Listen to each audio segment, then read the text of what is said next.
Você se lembra da primeira vez que viu Jurassic Park? Aquele momento em que a ciência parece ter ido longe demais, trazendo dinossauros de volta à vida? Ou a parte em que os personagens discutiam se deveriam ou não fazer aquele experimento? O cinema nos mostrou uma mistura de fascínio e medo, como se a tecnologia fosse sempre uma caixinha de surpresas que nem sempre são boas. Fora das telas, a realidade é bem diferente. A biotecnologia e a biologia sintética não estão preocupadas em ressuscitar o passado, e sim em abrir caminhos para o futuro. Imagine um mundo com alimentos mais nutritivos, produzidos com menos impacto ambiental e acessíveis a um número maior de pessoas. Esse é o trabalho que hoje está nascendo nos laboratórios, avançando nas indústrias e começando a chegar pouco a pouco ao grande público. E é justamente nesse cenário que surge uma questão essencial. Diferente dos filmes, em que a ciência parecia avançar sem pensar nas consequências, hoje essa reflexão faz parte do próprio processo. A famosa frase de Jurassic Park, Os cientistas estavam tão preocupados em saber se podiam que não pensaram se deviam. ecoa como um alerta e como a ciência, sem reflexão, pode perder o rumo das coisas. E diante disso, a questão que levantamos é: quais caminhos queremos, podemos e devemos seguir com a biotecnologia e a biologia sintética no contexto de produção alimentar? É sobre essas escolhas que vamos conversar no episódio de hoje. Prato de ciência.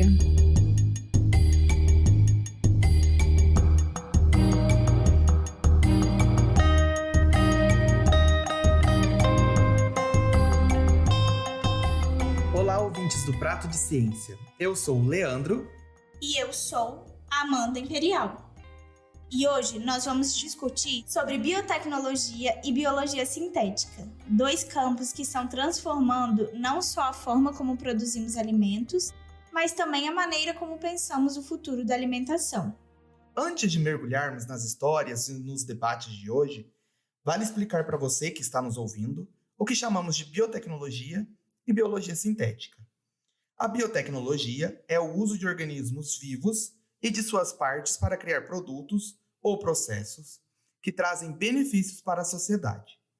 Ela já está presente em muitas coisas do nosso dia a dia, como a fermentação de pães e queijos e até na produção de vacinas. Já a biologia sintética ainda vai mais longe. Ela combina princípios da engenharia com a biologia, permitindo que cientistas projetem organismos ou sistemas biológicos com funções específicas. Com essa abordagem, é possível, por exemplo, desenvolver culturas agrícolas para que sejam mais nutritivas, resistentes a doenças e mais sustentáveis, além de criar ingredientes e alimentos que não existiam antes. E para deixar essa diferença ainda mais clara, convidamos a professora doutora Eliana Lemos, do Departamento de Biotecnologia Agropecuária e Ambiental da Faculdade de Ciências Agrárias e Veterinárias da Universidade Estadual Paulista, a Unesp, para explicar para a gente. E que consiste a biotecnologia? É você se utilizar de células ou de micro-organismo e, através disso, desenvolver produtos que vão trazer soluções para problemas que existam na sociedade. Isso é a biologia, a biotecnologia. Para isso, a gente usa os recursos da microbiologia, da bioquímica, da genética, para poder fazer esse tipo de abordagem. Já a biologia sintética, ela é um pouco mais recente, né? E ela usa da engenharia do gene. Para você trabalhar com biologia sintética, uma das principais coisas que você tem que fazer é o quê? Conhecer o genoma que você vai trabalhar. Então, se eu for trabalhar com um micro-organismo, eu tenho que ter o genoma completo desse micro-organismo. Por quê? Com a biologia sintética, eu vou usar ferramentas que são chamadas de tesouras moleculares para deletar um gene ou fazer com que o gene se expresse mais produzindo mais um determinado produto. Vamos abrir um parêntese rápido para explicar alguns termos que não são tão comuns.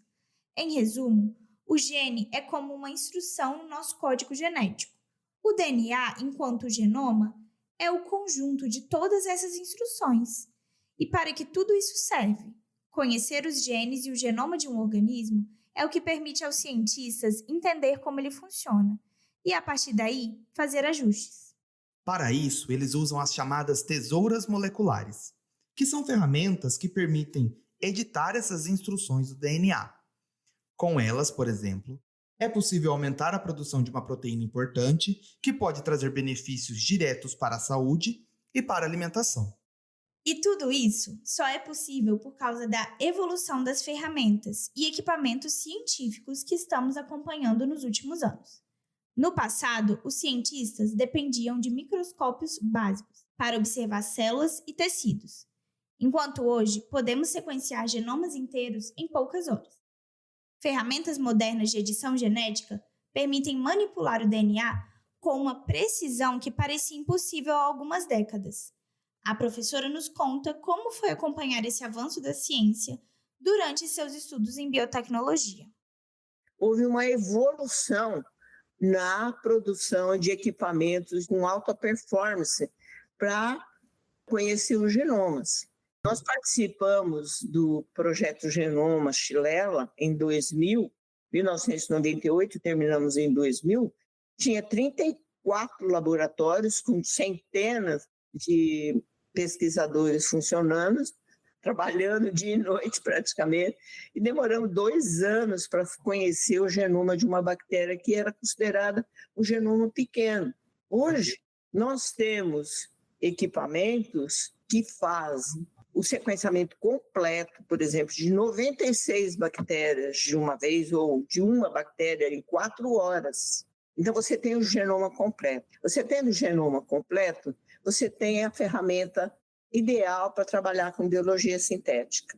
A Eliana também nos disse que a biotecnologia desenvolvida a partir do uso desses equipamentos já está trazendo benefícios reais para a sociedade, especialmente quando falamos de segurança alimentar. Isso acontece porque, com essas técnicas, dá para melhorar as plantas que a gente já conhece, como milho, arroz, soja e cana-de-açúcar, fazendo com que elas produzam mais. E isso é super importante, porque a população mundial não para de crescer e não tem como a gente aumentar a quantidade de terra para plantar. Então, a biotecnologia ajuda a produzir mais alimento na mesma área e de forma mais eficiente. E não é só sobre a quantidade. Essas técnicas também permitem usar menos água, menos fertilizantes e menos pesticidas, o que resulta em menos impacto no meio ambiente. No último episódio da temporada, em que discutimos sobre as emergências climáticas e os sistemas alimentares, a pesquisadora Juliana Iacitep, do Centro de Pesquisa em Genômica Aplicada às Mudanças Climáticas, o GCCRC, contou um pouco para a gente sobre como a biologia sintética tem sido usada no desenvolvimento de sementes geneticamente modificadas. O desenvolvimento dessas sementes é resultado da inserção ou da alteração de genes específicos para conferir características desejadas às plantas, como resistência a pragas, tolerância à seca ou maior valor nutricional. Essas modificações ajudam a enfrentar grandes desafios para a agricultura, como o uso de agrotóxicos, manter a produtividade mesmo em períodos de estiagem e aumentar os níveis de certos nutrientes nos alimentos, para ajudar no combate às deficiências nutricionais. Esses avanços representam uma estratégia para discutirmos a segurança alimentar em um mundo marcado por mudanças climáticas. Aumento da temperatura média global, secas mais frequentes e prolongadas, chuvas irregulares e eventos extremos. Além das alterações nos ciclos sazonais, são apenas alguns dos impactos das mudanças climáticas que afetam diretamente a produção agrícola. Desenvolver plantas mais fortes para enfrentar cenários desafiadores é uma forma de garantir maior estabilidade na agricultura. Durante a nossa conversa, a Juliana nos contou um pouco sobre pesquisas que visam diminuir o risco de escassez de produtos básicos, que são fundamentais tanto para o consumo humano quanto para cadeias de produção animal. Como a gente está aqui fazendo pesquisa, né, a gente está aqui desenvolvendo, testando vários genes ainda. E aí, assim, só vai para o mercado no momento que a gente observar algo que realmente vale a pena, que todo produtor que comprar semente vai ter um ganho de aumento de produção, por exemplo, numa situação de seca, que é o objetivo do nosso trabalho. Já existe no mercado uma empresa que colocou agora no mercado, acho que 2 anos atrás, trigo e soja para tolerância a estresse hídrico. É uma empresa argentina, e o gene que eles colocaram foi um gene também descoberto para tolerância à seca em trabalhos há mais de 20 anos por uma pesquisadora de uma instituição pública lá na Argentina. Essa pesquisadora, ela descobriu esse gene, fez vários testes em laboratório, vários testes internos ali, né, dentro da sua instituição pública. E quando ela viu que os resultados estavam bem promissores, que ela tinha realmente um ganho de produtividade, ela se associou com uma empresa, e essa empresa é uma empresa de sementes, não vende nada, né, nenhum defensivo químico, e essa empresa está colocando no mercado, então, expandiu os testes e está colocando no mercado. Já chegou aqui no mercado brasileiro, soja e trigo para tolerância à seca. A Juliana ainda comentou sobre o arroz dourado, uma variedade geneticamente modificada para conter mais vitamina A, nutriente essencial para a visão e o funcionamento do sistema imunológico. Se você deseja saber mais sobre isso, não deixe de conferir o nosso episódio 82, Qual o Sabor da Emergência Climática? Lá, a gente entra em mais detalhes sobre esse tema. Com todos esses avanços, fica claro como a biotecnologia tem transformado a produção de alimentos. Mas esse universo ainda é cheio de debates e curiosidades que vale a pena conhecer de perto.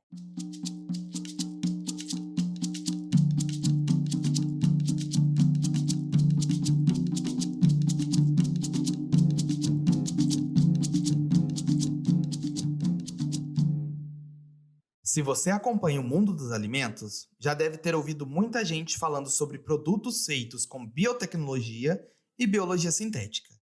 E uma pergunta que sempre aparece é: será que dá mesmo para confiar que esses alimentos são seguros?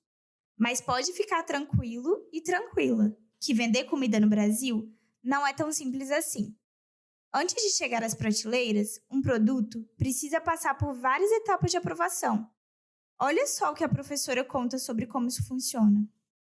Existem comissões que a CTN-Bio que controlam o lançamento desses produtos modificados, né, os OGMs. Tá? Essas comissões são formadas por pessoas da sociedade, como professores, cientistas, advogados, médicos, representando a sociedade como um todo, formando e discutindo quais seriam as normas para você poder utilizar um determinado organismo que foi geneticamente modificado. O AGM, quando ele é lançado no mercado, o que acontece? Para ele ser lançado, ele passa por uma comissão de avaliação que verifica se isso daí é um produto seguro. Até hoje, não se detectou. Nós temos soja transgênica, milho, tomate, uma série de outros vegetais que já foram modificados geneticamente. E não se observou alteração nos animais nem nos seres humanos quanto ao uso dessas substâncias, desses alimentos OGMs. Uma vez que esses alimentos são considerados seguros para o consumo, eles começam a se aproximar cada vez mais das nossas geladeiras. E hoje já temos exemplos concretos que estão sendo vendidos ou muito perto de serem comercializados. Imagine tomar um copo de leite de vaca, mas sem vaca. É exatamente isso que a startup norte-americana Brown Foods está se preparando para lançar no mercado. O Unreal Milk, leite integral de vaca cultivado em laboratório. Esse leite reproduz os nutrientes, sabor e textura do leite tradicional de vaca, a partir do cultivo de células mamíferas, e promete que pode ser processado para a produção de manteiga, queijo e até sorvete. Mas se engana quem pensa que inovação e tecnologia estão restritas ao mercado internacional. Aqui no Brasil, já tem muita pesquisa rolando e empresas apostando em novos ingredientes e alimentos feitos com biotecnologia. O que você acharia se eu te dissesse que é possível criar uma levedura que converte resíduo agroindustrial em um químico fino, com alto valor agregado e várias possibilidades de aplicação na indústria. Incrível, né? A gente está falando de transformar algo que poderia ser descartado em um recurso super valioso. E é exatamente isso que acontece nesse caso. Uma levedura capaz de pegar os açúcares da casca de aveia, que normalmente seriam um resíduo, e transformar em xilitol. Essa substância é um adoçante natural, sem calorias, muito usada na fabricação de chicletes e balas, e ainda tem aplicações em outras áreas da indústria. E esse é apenas um dos exemplos de como a biotecnologia na área de alimentos vem sendo aplicada no Brasil. E para nos contar mais sobre como essas ideias saem dos laboratórios e chegam ao mercado nacional, conversamos com o Gleidson Teixeira, que é biólogo, com doutorado em genética e biologia molecular pela Unicamp e cofundador da BioInfoods, uma startup nacional com foco em soluções biotecnológicas para a indústria de alimentos e bebidas. O principal motivo ou inspiração para fundar a BioInfood é, de certa forma, uma inquietação de ver pesquisas, né, de alta qualidade que nós e muitos outros pesquisadores, doutorandos faziam no laboratório, chegar de fato até a impactar as pessoas, né? Uma vez eu vi uma palestra que eu nunca me esqueci, o ciclo de inovação, né, de uma inovação completa. Então você tem as pessoas pagam os impostos financiam, né, o ensino, né, nas grandes universidades. Nas grandes universidades geram grandes artigos, grandes inventos, né? A inovação está pronta? Não. Então tudo bem. Então vamos gerar patentes. Está pronta? Não está pronto, né? Então a maior motivação para empreender era o fato de conseguir fazer a inovação chegar no mercado propriamente dito, na vida real propriamente dita. Para o Gleidson, empreender foi a maneira de fazer a ciência sair do laboratório e chegar nas pessoas. E essa transformação acontece através de projetos que já mostram resultados reais. A seguir, ele conta uns exemplos de como a BioInfoods está colocando a biotecnologia para funcionar na prática. Nosso primeiro projeto em leveduras personalizadas foi um projeto com uma indústria de panificação muito grande, tá? Uma das principais do Brasil. E a gente, por biotecnologia, né, a gente conseguiu desenvolver uma levedura, que é o fermento biológico, que essa indústria poderia ou conseguiria usar metade da dose que ele usava atualmente na receita dele.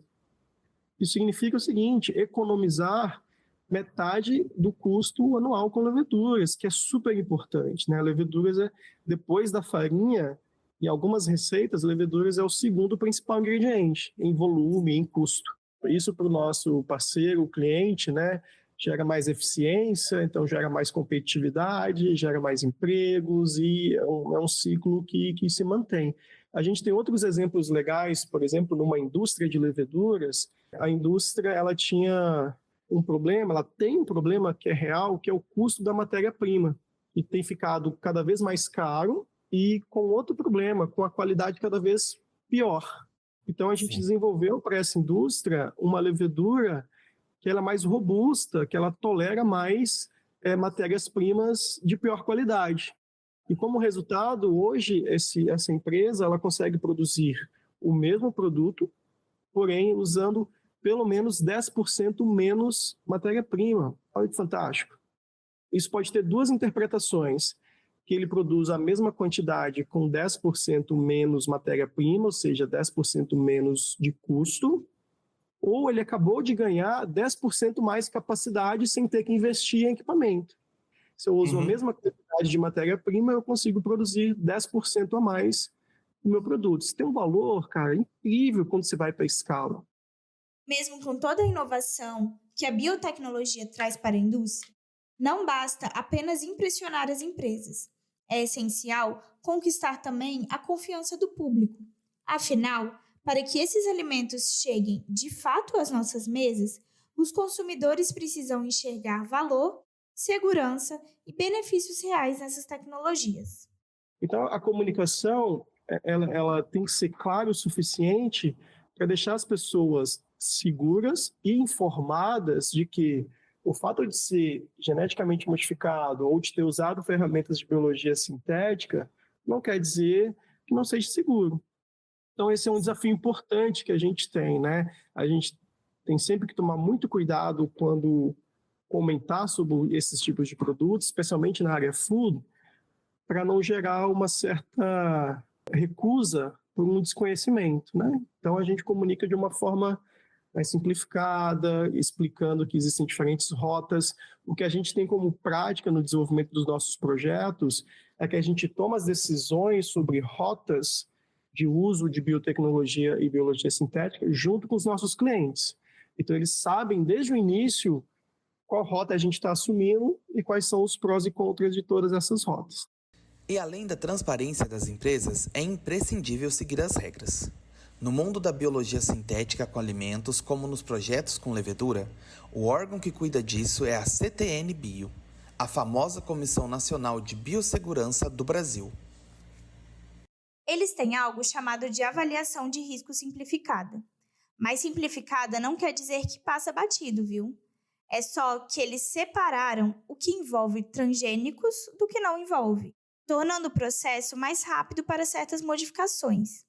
Tudo é controlado pela CTN Bio, que é o órgão que avalia a biossegurança de pesquisas, não o mérito científico, apenas usos com organismos geneticamente modificados, autorizando estudos acadêmicos apenas quando atendem às normas de contenção e segurança. Na prática, os pesquisadores aplicam a chamada engenharia metabólica. Eles potencializam um gene aqui, silenciam outro ali e fazem o organismo trabalhar de forma mais eficiente, tudo de forma controlada e segura. É quase como dar um upgrade no software biológico, tudo de forma controlada com os parâmetros já estabelecidos pela CTN Bio. Avaliações das construções genéticas ou similares já aprovadas. E é claro que, com toda essa tecnologia, aparecem questões importantes. Mexer com organismos, mesmo que para produzir alimentos ou ingredientes mais eficientes, exige responsabilidade. Não podemos esquecer de olhar para o lado ético de tudo isso. Ou melhor, bioético. Mas assim, da bioética que nós estamos falando, há um dos pais da bioética chamado Van Rensselaer Potter, lá na década de 1970. E quando o Potter cria essa expressão, esse neologismo bioética, é justamente mostrar que, de um certo modo, as ciências elas se afastaram muito das humanidades. E, de um certo modo, ao propor a bioética, ele propõe um bios com o ethos. Está dizendo que as duas coisas não podem andar separadas. E aí ele propõe dizendo o seguinte, olha, precisamos de um conhecimento para poder avaliar o próprio conhecimento. Ou seja, no nascimento, a bioética percebe que, de um certo modo, a humanidade conseguiu uma capacidade técnico-científica muito apurada, muito acelerada, mas essa capacidade de se desenvolver técnica e cientificamente, segundo o Potter, no nascimento da bioética, ele diz que essa capacidade de se desenvolver, ela não contém uma sabedoria. A palavra sabedoria aqui pode ser substituída. E aqui, praticamente, poderíamos falar de ética. Quer dizer, esse progresso todo não tem a capacidade de avaliar, não tem a capacidade de questionar, de indagar, se todo esse processo vai trazer uma melhor, por exemplo, qualidade de vida às pessoas. Esse que você acabou de ouvir é o professor Dr. Anor Sganzerla, professor adjunto do curso de Filosofia e professor permanente do programa de pós-graduação em Bioética da PUC Paraná. Anor se dedica em suas pesquisas ao debate das questões éticas e morais da biotecnologia e aceitou conversar com a gente para refletirmos juntos sobre esse assunto. Mas, de um certo modo, eu penso que a grande contribuição que a bioética possa trazer, nesse caso ou em outros casos semelhantes, é justamente fazer com que a sociedade consiga promover um debate em torno disso, para que se tome a melhor decisão possível. Não a decisão certa, mas a melhor possível. Isso me parece bastante importante, porque quando a gente pensa no caso dos alimentos, a gente sabe assim da quantidade de alimentos que são geneticamente modificáveis hoje, Se nós olharmos numa perspectiva positiva, poderíamos dizer, olha, essa modificação genética fez aumentar a qualidade e a quantidade dos alimentos. Eu acho que isso é bem oportuno, é bem real. Mas sabemos também que isso também tem desafios.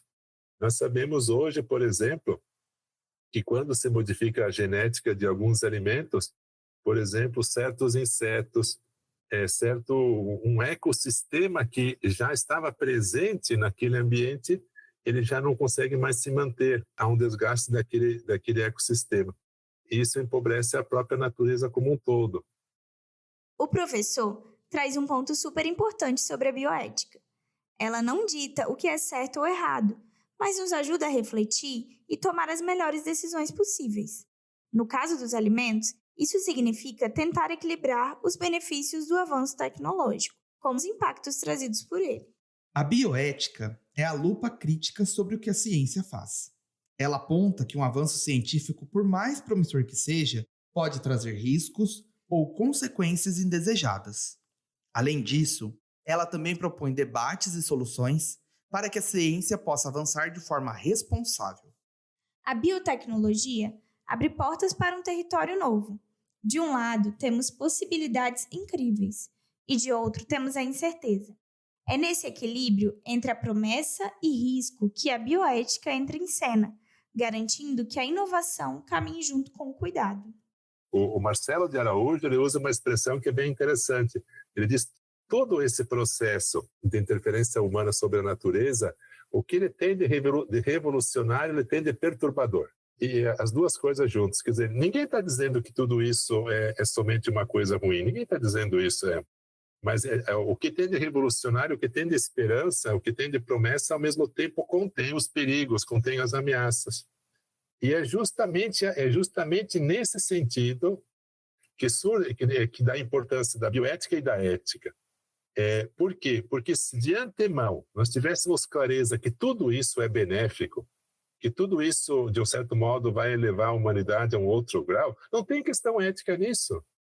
A questão ética e a questão bioética é justamente porque as duas coisas andam juntas. Então, não se sabe com clareza se isso vai ser mais benéfico ou se isso vai ser mais prejudicial. Então, a ética e a bioética se tornam fundamentais nesse sentido, porque não há essa clareza. O avanço da biotecnologia e da biologia sintética promove até mesmo a reinvenção da própria bioética, que precisa acompanhar cada novo passo e nos lembrar de pensar no futuro antes de dar o próximo. E aí, talvez, assim, uma questão que não possa não ser dita nesse momento é justamente que temos hoje uma capacidade técnica muito grande de fazermos coisas. E isso, então, talvez seja a maior pergunta da ética. Porque, veja só, no passado, nós humanos queríamos fazer algumas coisas, mas não éramos capazes. Agora nos tornamos capazes de fazer. Mas aí agora vem a pergunta. Agora que sou capaz de fazer, posso fazer? Tenho direito de fazer? Tenho direito de fazer isso? Então, essa ideia de que a ética, já que estamos falando de desafios éticos, a ética ela mudou o papel dela. Porque, de um certo modo, agora a função, o papel dela é justamente identificar se agora que somos capazes, temos o direito de fazer certas intervenções sobre a vida humana. A tecnologia abre muitas portas, mas nem tudo que é possível fazer é, de fato, aceitável, certo? Por isso, é importante olhar para frente e também imaginar os cenários negativos antes de tomar decisões. Não se trata de frear o progresso, mas de garantir que cada passo seja dado com prudência, pensando no impacto que pode ter lá na frente, na vida das próximas gerações. No fim das contas, a bioética é esse convite constante a pensar antes de agir, carregando consigo o lembrete de que toda inovação carrega dilemas que vão além do que se faz em laboratório. Quando falamos de alimentos, biotecnologia e biologia sintética, isso fica ainda mais evidente. Não se trata apenas de produzir mais, mas refletir sobre como se produz e de que forma impactamos ecossistemas, culturas e, claro, a saúde das pessoas e de todos os outros seres. E talvez a grande contribuição da bioética esteja justamente aí. Criar espaços de diálogo onde a ciência, filosofia, sociedade e diferentes áreas do conhecimento possam se encontrar. Muitas vezes, saímos desses debates com mais perguntas do que respostas, mas são essas perguntas que nos fazem avançar de forma responsável, equilibrando esperança e cautela para construir um futuro sustentável e humano.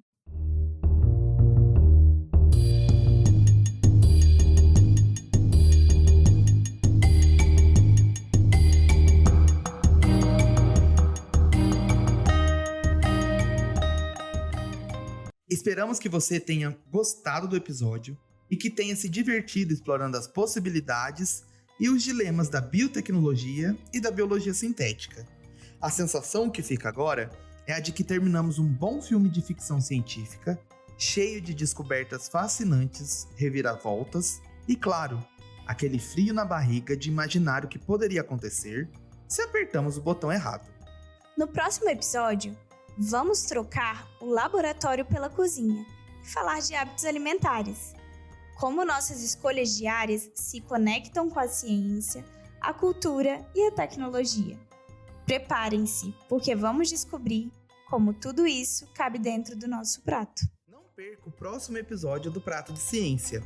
Inscreva-se nos nossos canais e fique ligado nos nossos perfis nas redes sociais, @Prato de Ciência. Caso queira mandar mensagem, pode fazer por meio das redes ou no e-mail pdccast@unicamp.br. O Prato de Ciência é um projeto da Secretaria de Pesquisa da FEA que conta com o apoio da FAPESP, do Serviço de Apoio ao Estudante da Unicamp e da Pró-Reitoria de Extensão, Esporte e Cultura. O programa é coordenado pelo professor Eric Tobaruela e com a administração de Laís Gleiser. As locuções são minhas, Leandro Bernardes, e da Amanda Imperial. A produção do episódio também foi feita pela Letícia Aristeu, pela Ana Augusta Xavier e pela Carolina Oliveira. As entrevistas foram realizadas por mim, Leandro Bernardes, pela Letícia e pelo Gustavo Torres. A edição de áudio é da Elida Antunes. A edição e revisão de roteiro são da Ana Augusta Xavier e Carolina Oliveira. A gente agradece muito ao professor Anors Ganzerla, à professora Eliana Lemos e ao pesquisador Gleidson Teixeira pelas participações. Nos vemos no próximo episódio. Até lá!